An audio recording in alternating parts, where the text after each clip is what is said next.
ala impresif tapi tong berang pul jelas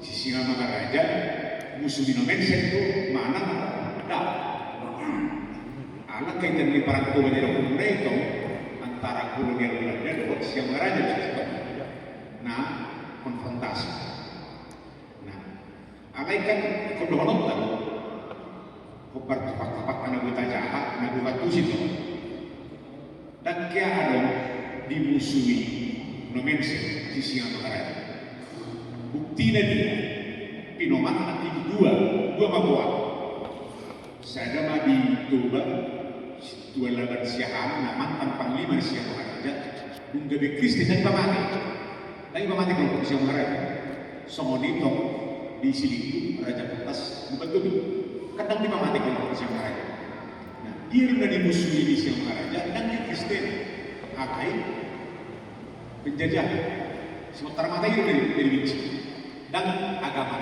gimana upahanya di NKB sama Pak Prape tahu begitu mulai jadi memang di banyak buku dan ditulis itu bahwa ada artinya gangguan dari pasukan lah kita bilang sisi raja terhadap pekerjaan kabaran Injil ini.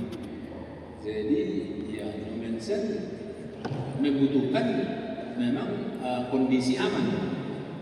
Dalam sejarah gereja itu selalu kita tahu Paulus pun bisa mengabarkan Injil ke seluruh kekaisaran Romawi karena ada istilah Pax Romana pada waktu itu. Secara sosial politik semua wilayah dari mulai Asia sampai Eropa itu udah aman dibikin tentara Romawi, ya kan? Jadi yaitu kalau saya menafsirkan itu adalah rancangan Tuhan. Sedemikian rupa sehingga Injil didebarkan oleh Paulus bebas dia kemana saja Paulus pergi kan, mulai dari Yerusalem. Maaf Pak, istilah rancangan Tuhan itu demikian juga agama yang di samping kita ini, yang maha besar di Indonesia ini, selalu mengatakan yang seperti itu, tetapi di sana mati, di sana meninggal, di sana tersiksa, di sana itu semua terjadi sampai saat ini di Indonesia dengan dalih rancangan Tuhan. Nah, yang seperti itu. Jadi kita yang saya maksudkan adalah bahwa sekiranya terjadi ya terjadi diakui, kalau tidak terjadi agar kita mempermaklumkan itu tidak pernah terjadi. Demikian. Terima kasih. Jadi ya sejarah adalah fakta dan interpretasi itu kan. Kalau memang ada bukti fakta yang kuat tidak bisa dihapus fakta itu. Jadi kalau menurut saya kondisi Tanah Batak pada waktu itu kan belum di dalam wilayah kekuasaan orang Belanda seperti Sibolga mungkin sudah pada zaman itu kan, tapi Tanah Batak masih berbeda. Jadi mungkin membutuhkan perlindungan keamanan kita pun. Artinya logikanya begitu. Tafsiran-tafsiran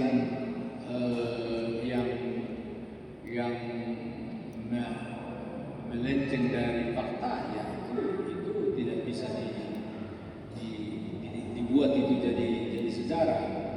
Jadi memang ada dinamika itu ada Sisingamangaraja, ada Belanda, ada Nomensen. Tapi akhirnya fakta bicara sejarah gereja Batak sedemikian rupa berkembang dengan luar biasa.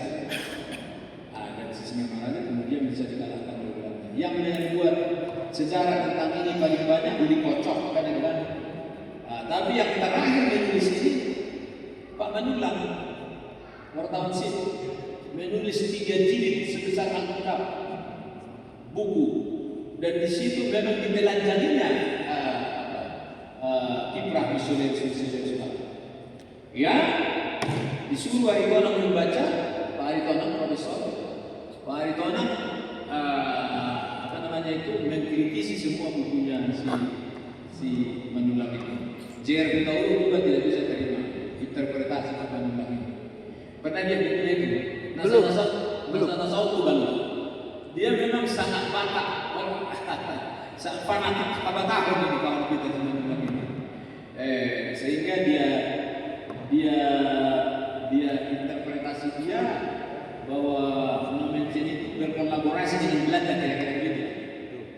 Nah, itu disangkal oleh historian kita Hutauru dan Nomensen dan lain sebagainya.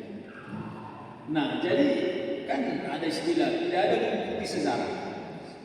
Tidak ada buku putih sejarah. Sejarah G30 SPKI yang ditulis zaman Orde Baru itu sudah dibuang itu sekarang. Film-film G30 SPKI yang diputar dulu oleh era militer kan ini sudah diharamkan itu sekarang. Nggak boleh ditonton itu. Disimpan. Seperti itulah sejarah itu, selalu ada yang menyimpannya untuk dipolemikkan di masa-masa mendatang seperti itu. Tapi dalam teori sejarah tidak ada buku putih sejarah, tidak ada sejarah yang final. Harus selalu berkembang. Harus tetap itulah apa namanya itu aksioma daripada ilmu sejarah. Tidak ada buku putih sejarah. Sejarah tetap dapat ditulis berdasarkan fakta dan temuan yang baru. Kalau peneliti kita nanti mengumpulkan semua surat-surat pribadi Nomensen ke RMG, akan banyak yang tak pernah kita ketahui, jadi kita ketahui. Itu yang saya harapkan buah dari apa kita ini. Itu aja ya. Ya, dong, saya malu. Yang sedang berbicara macam ini, yang susah mendengar. Ada rasa lupa.